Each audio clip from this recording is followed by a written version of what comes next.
and Vader were very tail expressive. So I just got a bunch of new G.I. Joe figures, and they're all on the ground because Orbit's excited to be in the office, and his tail just knocked everything down. I like that we're doing cold openings now because evidently we're live. So anybody tuning in, well, yeah, that's actually exactly what we're doing. we're going to do a cold open and then roll into the credits. Beppo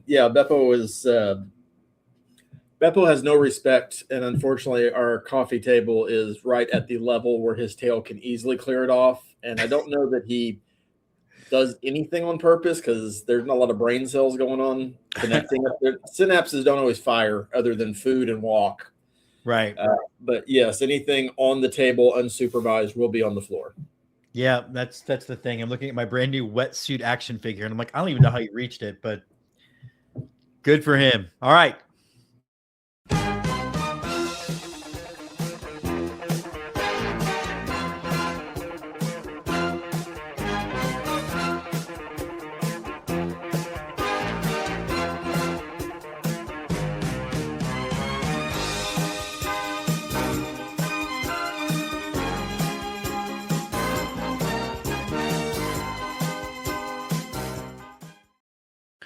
Welcome, everybody. Off day with Jim Christopher and Andy Tom Chesson. And Andy, it is 42 degrees, which means I get to wear. I've had this sweater for months. I get to finally wear it.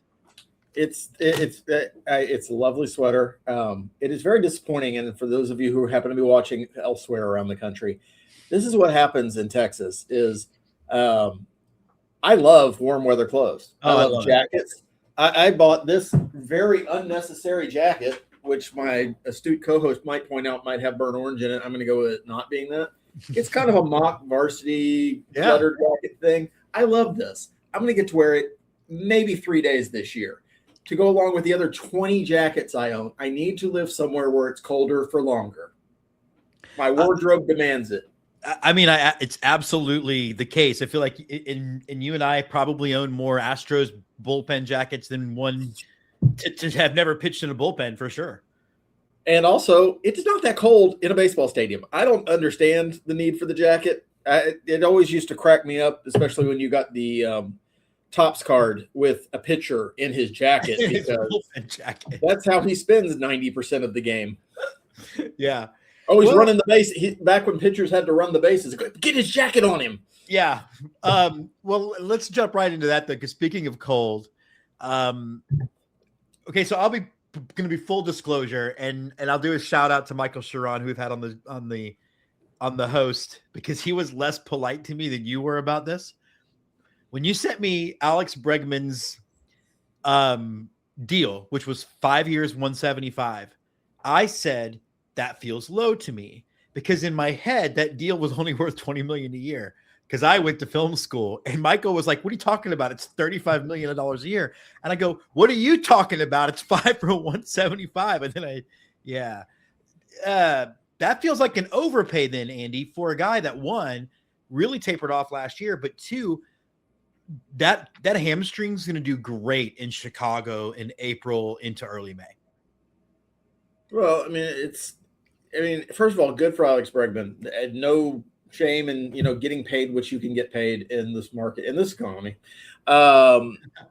It's a questionable signing for me for Alex Bregman, not for the Cubs. The Cubs need something to displace Matt Shaw off third base, because evidently he is I guess he's going to get moved to second ostensibly. I kind of think he's going to get moved to a whole different franchise as long as he keeps embracing Turning Point USA. That's a whole different show, whole different topic.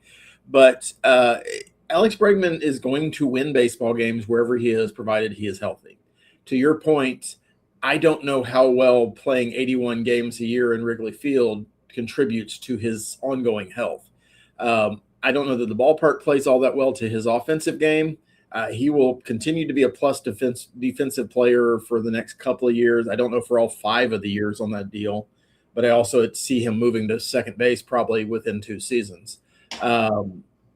But yeah, the leg injuries that he continually has through his career, and had one in Boston again last year. Yeah, I can't imagine that's going to get any better.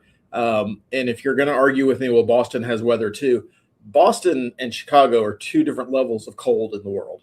Absolutely. I mean, and you still see it. I mean, we It'll can be snowing in April in Boston or in Chicago. right. I mean, we can laugh about. I mean, all the videos of going back to, when you and I started watching baseball, particularly when gear became a thing, and watching like Craig Biggio try to play second base in a turtleneck and a thing over his head because it's April in Chicago.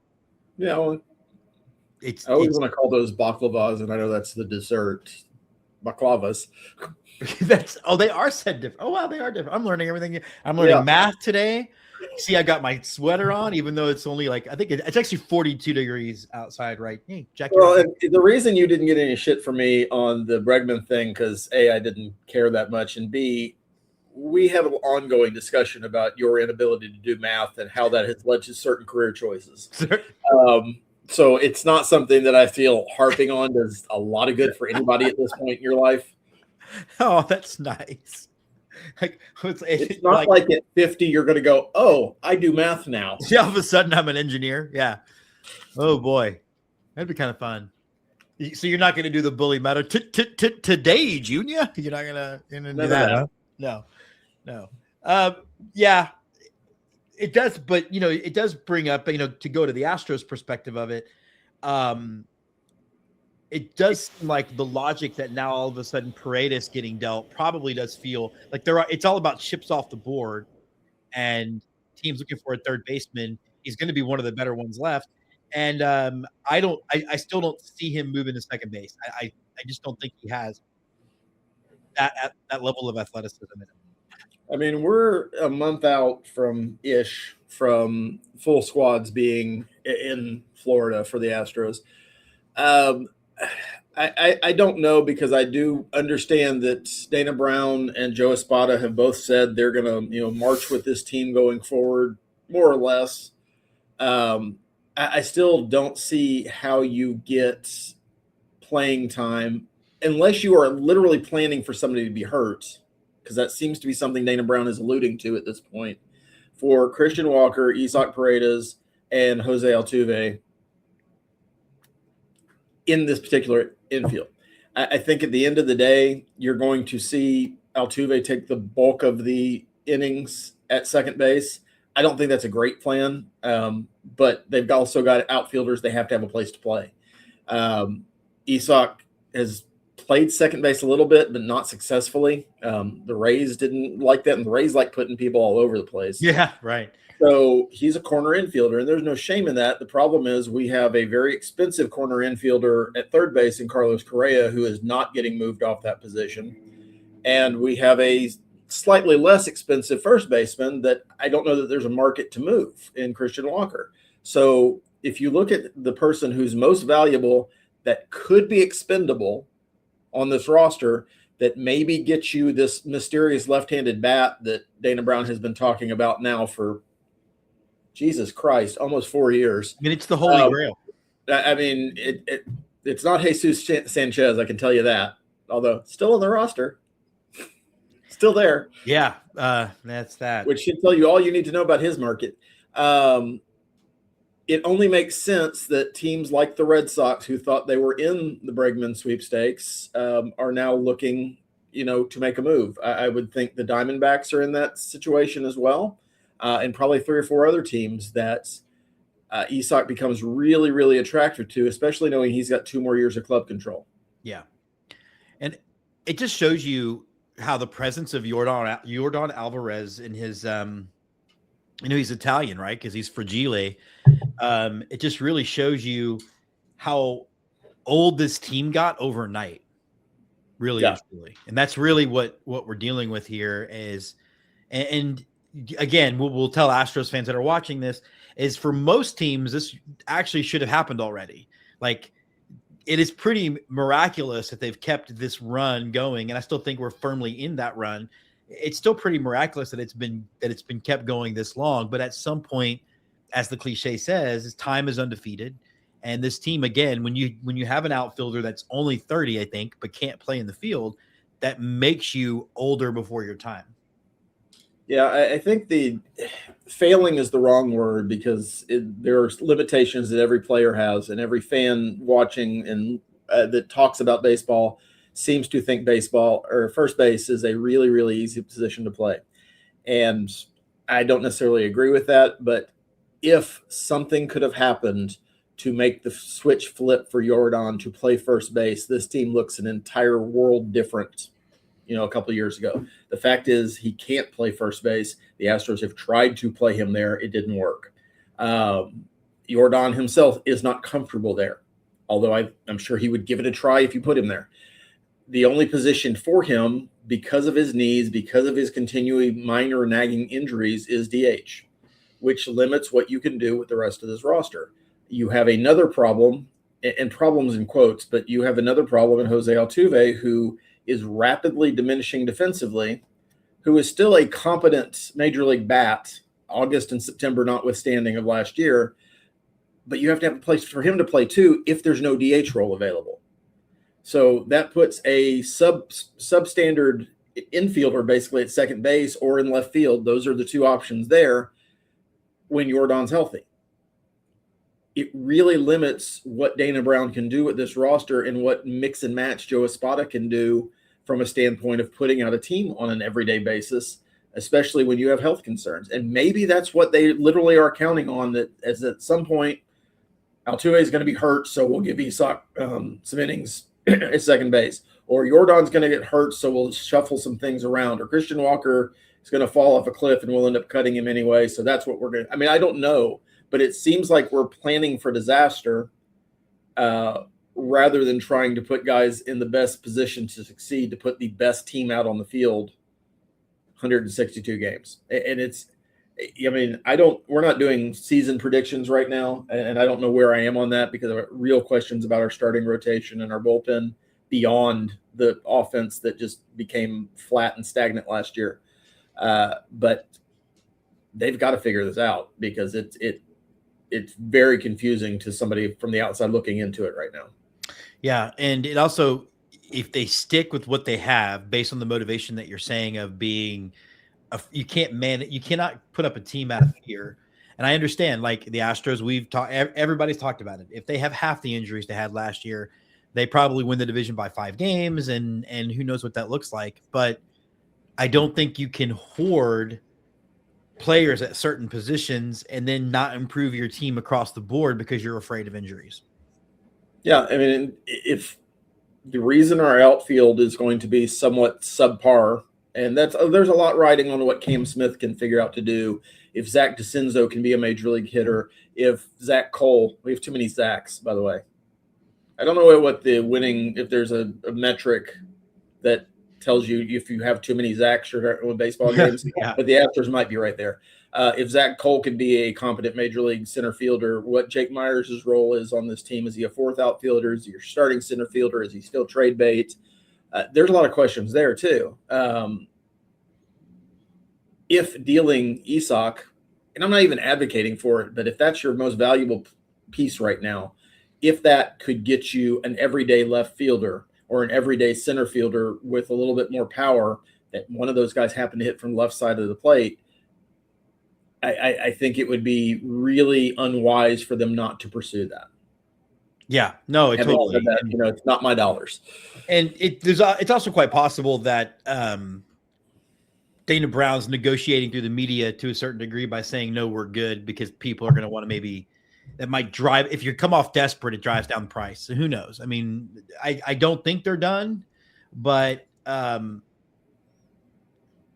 it sucks when you think about 2027 being what it could be, because then it's like, well, we could go watch Jose Altuve march to 3,000 hits, which is a platform he'll probably will not get to because there probably won't be much of a season next year. Yeah, that's I was having this conversation online with somebody a couple days ago, and it's disheartening when you realize how close he's going to be, and if it's as bad as you and I think it's going to be, losing a whole season at his age 36 playing year, that's not great. I don't know that he has it in him to do the Biggio thing and hang out for 6 more years just trying to collect hits. I don't know that they can reasonably put him on the field that long to give him those opportunities. And again, if Jordan could play anywhere every day, this answer, it kind of solves itself. Yeah. I will say this for Craig Biggio, and I know a lot of the younger fans like to shit on Biggio and Bagwell because they didn't win a World Series. Biggio was still competent defensively longer into his decline than Altuve is right now. He was still playing competent, both not just second base, but a competent outfield as well toward the end. And some of those so games in center field, like, but I mean, that gave him that 6 more years sure, that Altuve kind of needs at this point to get to that number. I think, and if 2027 doesn't go as bad as we think it is, they solve everything, no games are missed, I still think he gets it. But that's going to be the kind of the determining factor right now, because you can't lose 140 games.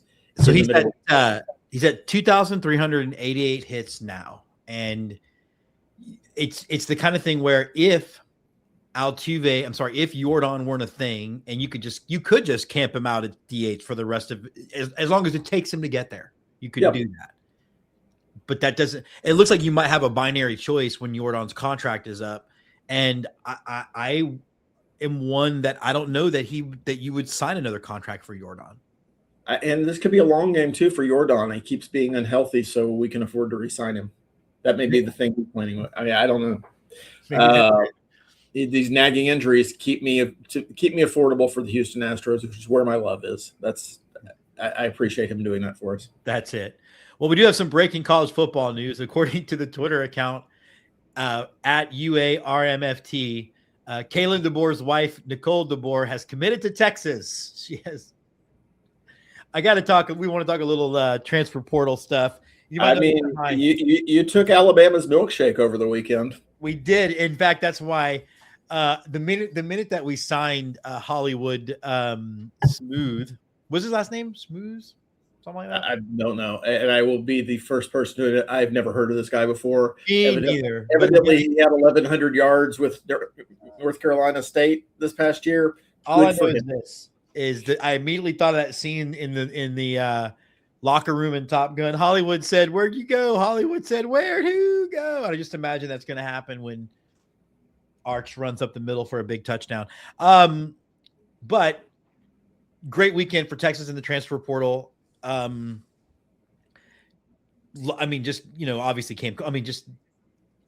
Essentially every talking head that had said Texas was cooked was made to look stupid, because like we had said on the show, big schools like ours don't sign right away. They don't. It's not how that works. And with Cam Coleman and Hollywood, whoever, and just rocketing. I know that recruiting rankings don't really matter for the transfer portal, but now having the number 1 class in the transfer portal, definitely a good weekend for Texas. What has A&M done that's got you excited? Because I saw some signs for you guys as well. We took Alabama's second best receiver, so I guess there's that. It's the portal thing is always interesting. A&M felt they were in the Cam Coleman sweepstakes up until I think the middle of last week. And then a couple of the guys I follow, including Billy Lucci, kind of alluded to the tide shifting for Texas, which always is very interesting to me. And I'm not denigrating any of the guys that follow your program, but they seem to know about it before the catches of the world. Matter of fact, Jeff Ketchum was there's nothing happening. Nobody's excited about this. Is not a thing that's happening. And it turns out this was all real. I saw a really amusing thing I love your fan base. It's really, really humorous. One of them was trying to tell me that the reason that Cam Coleman signed with Texas was because of the McCombs Business School.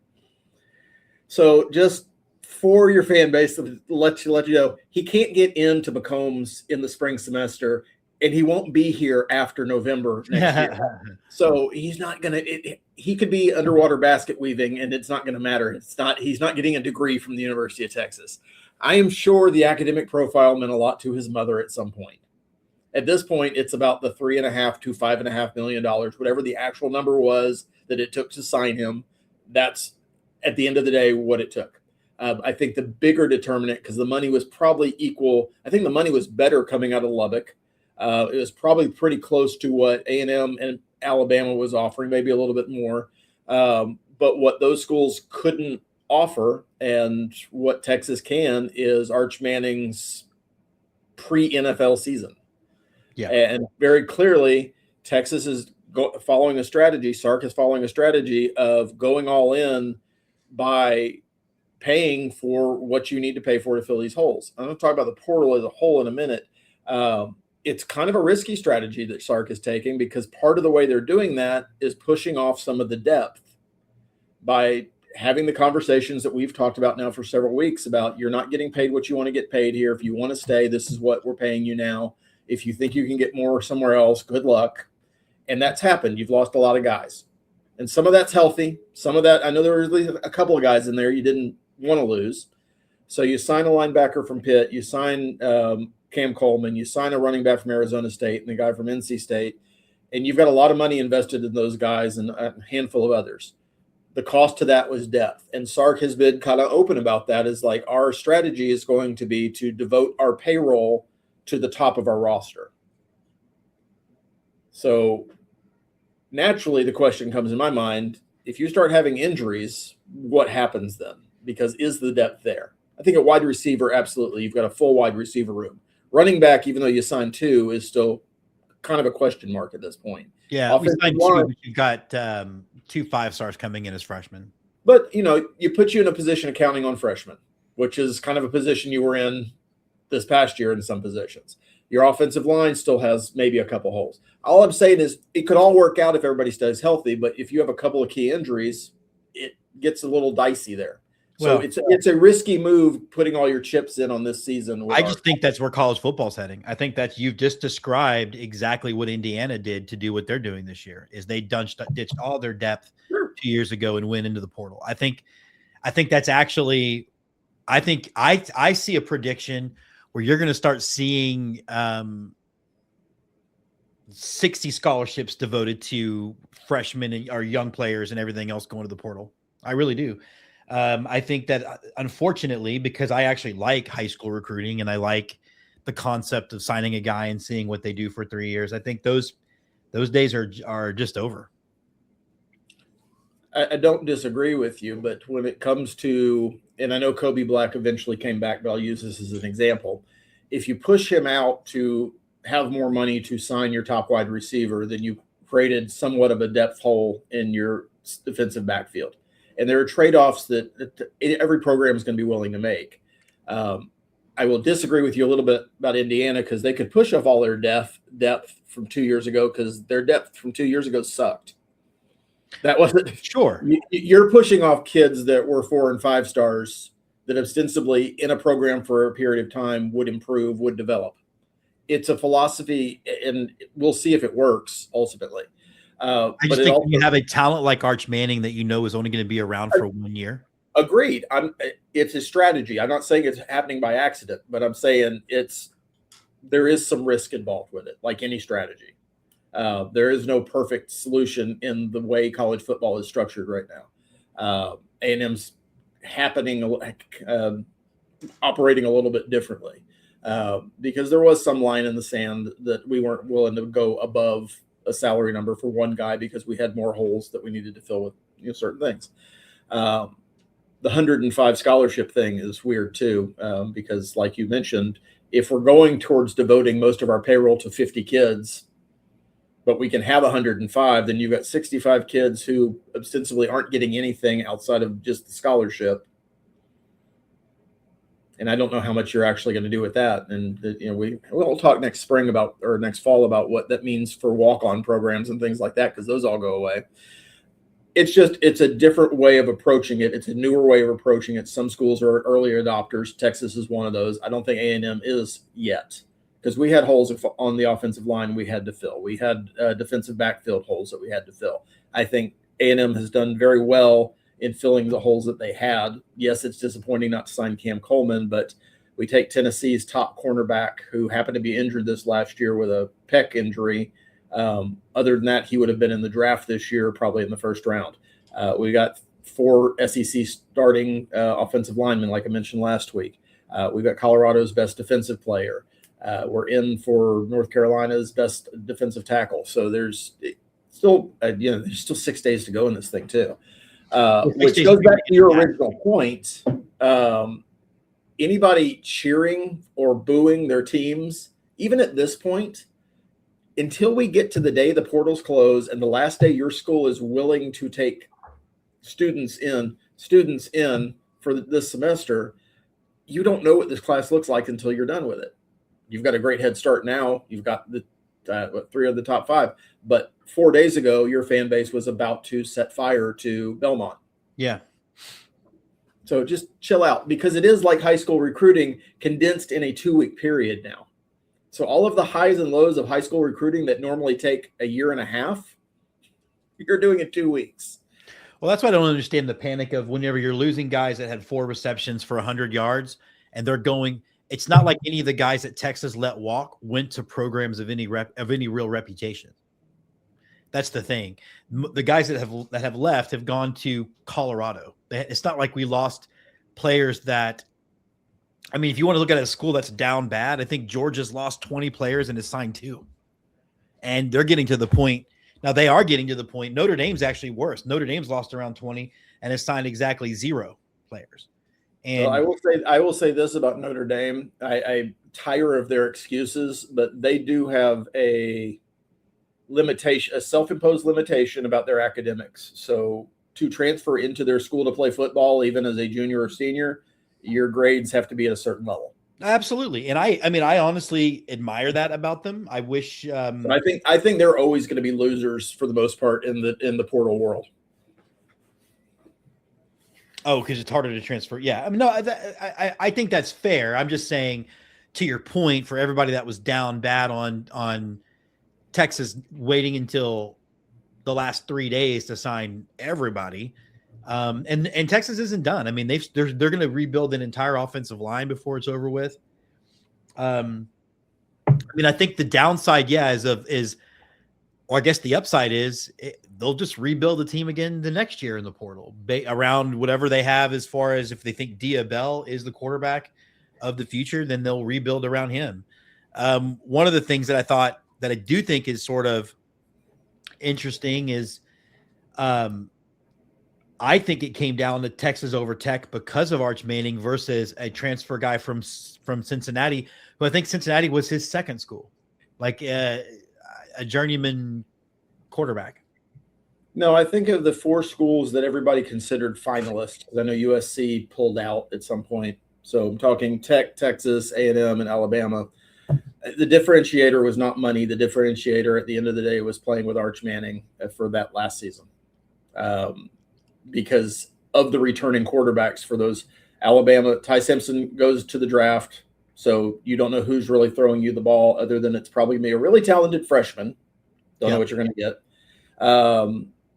You've got the guy from Cincinnati in Lubbock, who was not great in Cincinnati, but somehow is going to be great in Lubbock because they paid him a lot of money.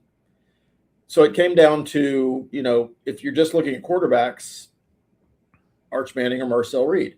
One of those had a really good end of the season. One of those had a poor end of the season. So momentum is a thing.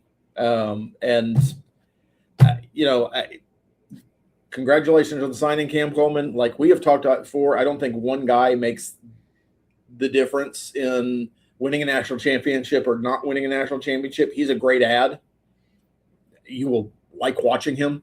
The offensive line, like you mentioned, has got to get rebuilt, or else there's no chance to throw downfield to him. Well, yeah, exactly. But they got the guys. He's not your screen wide receiver, is what I'm saying. You don't sign a 6'4" guy to run outside to run screens and jet sweeps. So fix the guard play, and then you'll have something to talk about there. Well, they've signed 2 offensive linemen already. They've also kept the 3 guys they wanted to keep. I don't think they would go all in on this if they didn't feel like they could fix the offensive line. 2 guys just went in the portal from Michigan, and I'm all about getting guys from the Big Ten to play offensive line. You like the corn-fed guys? I like me some corn-fed big uglies. That's my thing. One of the things I wanted to close on a little bit heavier. I just wanted your take on ICE, Minnesota, Minneapolis. And for those of you who are watching this that don't, I didn't tune in for politics. I mean, I don't care. It's our show. Talk about what we want to. I've been pretty upfront about the fact that even though normally my default position in the world is to be pro police, and if there's a shooting, I will always initially back the officer. I've been in situations where you have to decide whether you're going to shoot somebody or not in a split second. And if I am an officer, for example, and I see a guy in an alley and I tell him to put his hands up and his hands go into his pocket, I'm not going to roll the dice and hope that a cell phone comes out. Just not going to. That said, nothing about the shoot in Minnesota, in my opinion, was a clean shoot. And I was just curious as your sort of more of a layman's view on that. I'm not for it. I think even if you can get to the point mentally of justifying the first shot, you can't justify the second and the third shot. You really can't. You can't justify him holding a gun in one hand and a phone in the other. I'm giving a lot of grace here and saying if you can come up with a way to say yes, he was in fear for his life, even though he was filming the whole thing and showed no actual distress in any of the video angles that anybody's seen. And he was kind of bumped by a car, but not enough to even drop the phone or the gun that he was holding. You fire one shot because of all that, your fear for your life. Second and third shots were completely unnecessary and extraneous and dangerous. The verbiage afterwards that he filmed himself saying didn't help his case any, although for some reason, the people who see him being justified in all this think it does. They think the video that he released from his own personal cell phone somehow exonerates him from everything. And I don't get that, because you see a woman basically saying, I'm not mad at you, and trying to move her car because she was told to move her car. Yeah. And then pop, pop, pop, fucking bitch. So that's the thing, is people forget the fact that it's clear that she was actually complying with an ICE officer's instructions off camera of moving the car. And I will tell you this, and I don't have the officer's name in front of me, the ICE officer's name in front of me, and I don't really care to know it, frankly. If he had been hit by a car earlier in the year, as the story is making the rounds now, why is he out on active duty right now? If he's suffering from PTSD, which is one of the claims, there's a failure in leadership. There's a failure in accountability. The fact that they have basically announced there won't be any investigation into this at all, and our vice president is somehow giving ICE agents unilateral immunity. That's not how our country works. Nobody's supposed to have immunity for anything when it comes to breaking the law. Yeah. Unfortunately, that's not the world we live in 2026 now. Yeah. And like I said, I'm one who believes you give a lot of latitude to officers in situations when you're asking them to do something near that's impossible, but it also means you have to hold them to very high standards when they make a mistake. Because if you don't do that, then you are also making the lives for everybody that does do the right thing much more difficult. Now, the liberal hippie in me would also get into the arguments of what the jurisdiction for an ICE officer even is. And I do understand the whole, if you comply, nothing bad's going to happen to you thing. But I feel like she was, for the most part, complying with one officer, and another officer didn't like that instruction. Yeah. I mean, that's the thing, is that she was actually, from what I understand, and this is where I'll say, look, like, for as much as you can't have the president or the vice president exonerating this guy, you also can't have the mayor of Minnesota saying we need an impartial investigation because he's a murderer. That by definition is not an impartial investigation. If you're going to label the fact that he's already a murderer, like, you cannot, like, everybody wants to have it both ways. And in reality, what should be, we should realize there needs to be an impartial investigation. And the reality is it's now his civil rights that are at stake, because he is the one that is owed the idea of being innocent until proven guilty. Regardless of what Jim or Andy saw in a video, we're not, the mayor needs to not be commenting on this just as much as the president needs to not be commenting on it. Yep.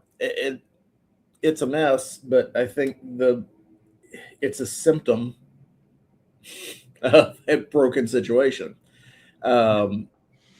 We have masked, armed military, paramilitary, roaming the streets of different cities for no apparent mission, with little leadership, apparently no oversight.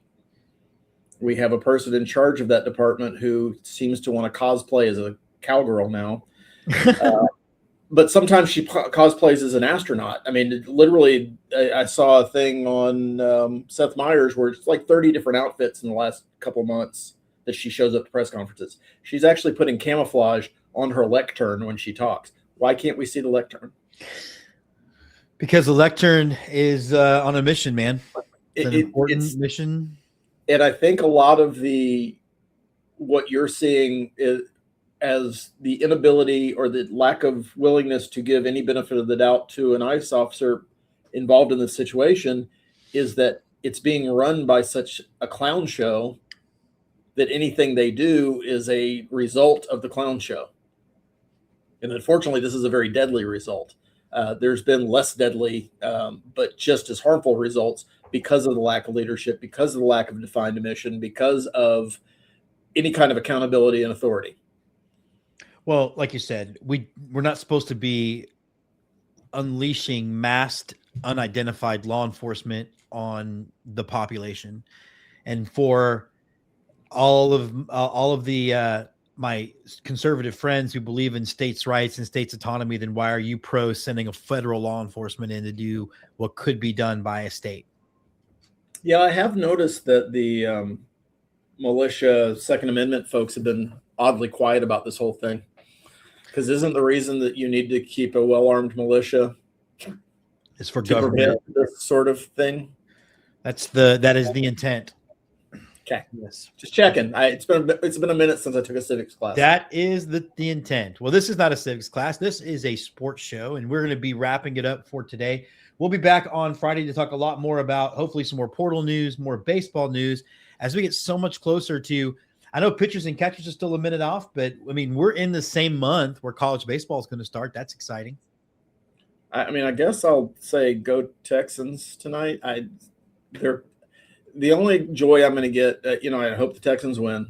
Good for them. I really want to just see old man carnage. So I really would like the Texans defense, which is among the best in the NFL this year, just tee off on Aaron Rodgers for a number of reasons. But I like old men getting beat up. Especially. I was really disappointed last week when Phillip Rivers opted not to play because I really wanted to see that. Yeah. And just to let everybody know, like for the Longhorns at least, the alumni game is January 31st, and first pitch against UC Davis is February 13th. I'm sure there's some tournaments mixed in there. Wasn't UC Davis the name of the character that Jackie Gleason played in The Toy? Oh my God, was it really? We're efforting that right now. It's probably not, but let's see. Jackie Gleason, Ulysses Simpson Bates. So it's U.S. Davis. U.S. Yes. All right. Well, for Andy, I'm Jim. This has been Off Day with Ballpark Nation. Now to one of the greatest quarterbacks in Dallas Cowboys history. U.S. Turn out the lights. The party's over.